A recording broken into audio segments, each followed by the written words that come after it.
വേദ വിക്രത്തിന്റെ മുറിയിലേക്ക് വന്നിട്ട് പറയാൻ കേട്ടോ, നീ എന്തിനാ വിക്രം അത്രയും പേരുടെ മുന്നിൽ ഒരു കള്ളനെ പോലെ നിന്ന് കൊടുത്തത്? നിനക്ക് പറയാറുന്നില്ലേ ഞാൻ എൻ്റെ ഭാര്യയുടെ വളയാണ് എടുത്തതെന്ന്? അതിന് നിനക്ക് അധികാരമില്ലേ? അപ്പോൾ വിക്രം പറയാണ്, ഓ എന്നിട്ട് വേണം നിനക്ക് എല്ലാവരുടെ മുന്നിൽ ഞാൻ നിന്നെ അംഗീകരിച്ചൊന്ന് വരുത്തി തീർക്കാൻ? എൻ്റെ ദൈവമേ, എനിക്കൊരു പൊട്ട ബുദ്ധിക്ക് തോന്നിയതാ നിൻ്റെ ആ വളയൊന്ന് എടുത്ത് പണയം വെക്കാനായിട്ട്. ഒരാഴ്ചക്കുള്ളിൽ തന്നെ ഞാനത് എടുത്ത് തരികയും വേണമെന്ന്. അപ്പോൾ വേദ പറഞ്ഞു, അതിന് ഞാൻ എടുത്തു തരാനൊന്നും പറഞ്ഞില്ലേ, അത് നിനക്കും കൂടെ അവകാശപ്പെട്ടതാണ് വിക്രം എന്നിങ്ങനെ വേദ പറയാൻ കേട്ടോ. എൻ്റെ ദൈവമേ, അപ്പോഴത്തെ ഒരു പൊട്ട ബുദ്ധിക്ക് തോന്നിപ്പോയതാ നിൻ്റെ ആ വളയൊന്ന് എടുക്കാനായിട്ട്. ഞാൻ ഒരാഴ്ചക്കുള്ളിൽ തന്നെ എടുത്തു തരുമെന്ന് പറഞ്ഞില്ലേ? നീ കൂടുതൽ പ്രസംഗിക്കാതെ ഈ മുറിയിൽ നിന്ന് അങ്ങോട്ട് ഇറങ്ങിപ്പോകുന്ന അവളോട് ഇങ്ങനെ ചൂടെ പറയാനിട്ട്. അപ്പോൾ വേദ പറയുന്നുണ്ട്, വിക്രം നീ ആ വള എടുത്തതിൻ്റെ പിന്നിൽ എന്തെങ്കിലും ഒരു നന്മ പ്രവൃത്തി കാണും, അതെനിക്ക് ഉറപ്പാണ്. അത് എന്നോട് കൂടി ഒന്ന് പറയാറുന്നില്ലേ? ഞാൻ നിനക്ക് തരുമായിരുന്നല്ലോ. അപ്പോൾ ഈ കാര്യം ആരും അറിയത്തുമില്ലായിരുന്നു. ഇതിപ്പോൾ എല്ലാവരും മുന്നിൽ നീ നാണം കെട്ട പോലെ ആയില്ലേ എന്നൊക്കെ ഇങ്ങനെ പറയാണ്. അപ്പോൾ വിക്രമാണെങ്കിൽ എൻ്റെ അമ്മയുടെ അച്ഛൻ്റെ മുന്നിലല്ലേ, അതൊന്നും കുഴപ്പമില്ലെന്ന് ഇങ്ങനെ പറഞ്ഞ് അവളെ മുറിയിൽ നിന്ന് പുറത്തിറക്കുകയാണ് കേട്ടോ. ശ്രീജടത്തി വിശ്വം കൂടി ഇതിനെപ്പറ്റി സംസാരിക്കാൻ കേട്ടോ. വിശ്വമാണെങ്കിൽ ഒരു കൂസലില്ലാതെ ഇങ്ങനെ കഴിച്ചുകൊണ്ടിരിക്കുകയാണ്. ശ്രീജയ്ക്ക് നല്ല വിഷമമുണ്ട്. എന്നാലും വിക്രം എങ്ങനെ എടുക്കുമെന്ന് ഞാൻ ഒരിക്കലും വിചാരിച്ചില്ല. പാവം വേദ ഒരുപാട് കരഞ്ഞു, അവൾക്ക് ഒത്തിരി വിഷമമുണ്ടെന്നൊക്കെ ഇങ്ങനെ പറയാണ്. വിശ്വമാണെങ്കിലോ അതൊന്നും കൂസലില്ലാതെ ദോശ ഇങ്ങനെ കഴിച്ചുകൊണ്ടിരിക്കാൻ കേട്ടോ. അവസാനം ശ്രീജ പറഞ്ഞു, മതി കഴിച്ചത് ദോശ എന്ന് പറഞ്ഞ് അങ്ങനെ എണീറ്റ് പോവുകയാണ്. പിന്നെ നന്ദിനിയെ വിനായകനെയാണ് കാണിക്കുന്നത്. നന്ദിനി അപ്പോൾ അവിടെ ഇങ്ങനെ ഇരുന്നിട്ട് വിനായകനപ്പോൾ പറയാണ്, ഞാൻ വിചാരിച്ചു ആ വളയെടുത്തത് നീയായിരിക്കുമെന്ന്. ആ സമയത്ത് അച്ഛൻ്റെ ചോദ്യത്തിന് മുന്നിൽ നിനക്കൊരു പതർച്ച ഉണ്ടായിരുന്നു. നിന്നെ ബട്ടും പാവമൊക്കെ കണ്ടപ്പോൾ ഞാൻ ശരിക്കും പേടിച്ചു പോയി കേട്ടോ. അപ്പോൾ നന്ദിനി പറയണം, പിന്നെ എൻ്റെ വീട്ടിൽ നിന്ന് ആവശ്യത്തിന് സ്വർണ്ണം ആക്കിയിട്ടല്ല ഞാനിങ്ങോട്ട് വന്നത്. എനിക്കങ്ങനെ സ്വർണ്ണം കാണുമ്പോൾ അങ്ങനെ എടുക്കേണ്ട കാര്യമൊന്നും എനിക്കില്ല. എൻ്റെ സ്വർണ്ണമൊക്കെ പണയം വെച്ചിരിക്കുന്നത് നിങ്ങളല്ലേ എന്നൊക്കെ ഇങ്ങനെ കുറ്റപ്പെടുത്തുവാൻ കേട്ടോ. അപ്പോൾ വിശ്വം പറയാണ്, അത് പിന്നെ അതൊക്കെ ബാങ്ക് ലോക്കറിൽ തന്നെ സൂക്ഷിച്ച് വെച്ചിരിക്കുകയാണ്. അത് ഞാൻ പതിയെ അച്ഛനെ കൊണ്ട് തന്നെ എടുപ്പിക്കൂടി എന്നൊക്കെ ഇങ്ങനെ പറയാനിട്ട്. നിങ്ങളുടെ ഒരു കാഞ്ഞ ബുദ്ധി.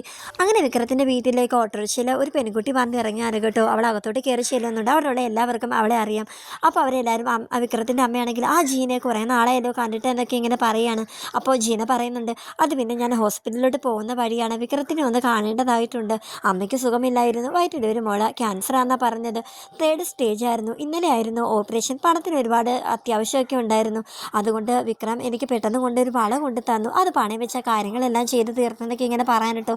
അങ്ങനെ ബാഗിൽ നിന്ന് ആ വള ഇങ്ങനെ എടുക്കുകയാണ്. അപ്പോൾ എല്ലാവരും ഇത് വേദയുടെ വളയല്ലേ എന്നിങ്ങനെ ശ്രീജടുത്ത് പറയാണ്. അതെ, ഇത് എൻ്റെ വള തന്നെയാണ് ഇങ്ങനെ വേദ ഇങ്ങനെ പറഞ്ഞുകൊണ്ട് നിന്നപ്പോൾ നമ്മുടെ മുറിയിൽ നിന്ന് വിക്രം ഇങ്ങനെ ഇറങ്ങി വരാൻ കേട്ടോ.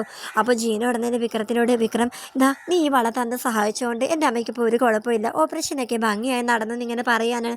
അപ്പോൾ അമ്മയുടെ കണ്ണുകളൊക്കെ ഇങ്ങനെ നിറഞ്ഞു കേട്ടു. അങ്ങനെ വിക്രം പറയാണ്, ഇത് വേദയുടെ കയ്യിലോട്ട് കൊടുത്തേക്കു, വേദയാണ് ഈ വള തന്ന് സഹായിച്ചത് എന്നൊക്കെ ഇങ്ങനെ പറയാണ്. അപ്പോൾ അച്ഛനാണെങ്കിൽ ഒരു ഉത്തരവൊന്നും ഇല്ലാതെ ഇങ്ങനെ ഇരിക്കുകയാണ്. കാരണം അച്ഛൻ ജീന വന്നപ്പോൾ തന്നെ പറഞ്ഞു കേട്ടോ, ജീന നീ വിക്രമായിട്ടുള്ള കൂട്ടൊന്നും വേണ്ട, അവനിത് കള്ളനാന്നൊക്കെ ഇങ്ങനെ പറഞ്ഞിരുന്നു. അപ്പോൾ ഈ ഒരു കാര്യം പറഞ്ഞപ്പോൾ അദ്ദേഹം ഇങ്ങനെ മിണ്ടാതെ ഇങ്ങനെ നിൽക്കുകയാണ്. വേദയാണെങ്കിലോ അച്ഛൻ്റെ മുഖത്തേക്ക് ഇങ്ങനെ നോക്കുകയാണ്. അദ്ദേഹം ഒന്നും മിണ്ടാതെ അകത്തോട്ട് കയറി പോകാൻ കേട്ടോ. അമ്മ അപ്പോൾ നിറകണ്ണുകളോട് വിക്രത്തിനെ ഇങ്ങനെ നോക്കുകയാണ് കേട്ടോ. അപ്പോൾ വിക്രം പറയുന്നുണ്ട്, അമ്മ എനിക്ക് നല്ല വിശപ്പ്, എന്തെങ്കിലും കഴിക്കാൻ എടുത്ത് വെക്കുന്നു.